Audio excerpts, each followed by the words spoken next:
আল্লাহ নবী বলেন আহাব্বাল্লাহু লিকাহু, তোমরা যদি আল্লাহর সাক্ষাৎ পছন্দ করো, আল্লাহ তোমাদের সাক্ষাৎ পছন্দ করে নেয়।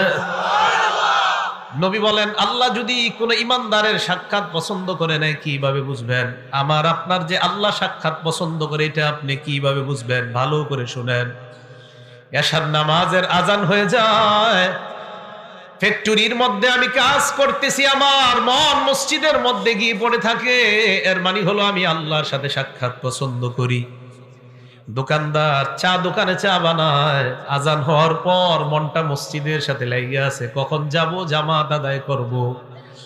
কোন মুসলমান ঘরে কাজ করে আজান দেয়, ওই মুহূর্তে পেরেশান হয়ে যায়, কখন মসজিদে আসবে আর নামাজ আদায় করবে। এর মানে বোঝা যায় ওই ব্যক্তিটা আল্লাহর সাক্ষাৎ পছন্দ করে। আপনি ভালো আমল খুব বেশি আগ্রহী, বোঝা যায় আপনি আল্লাহ সাক্ষাৎ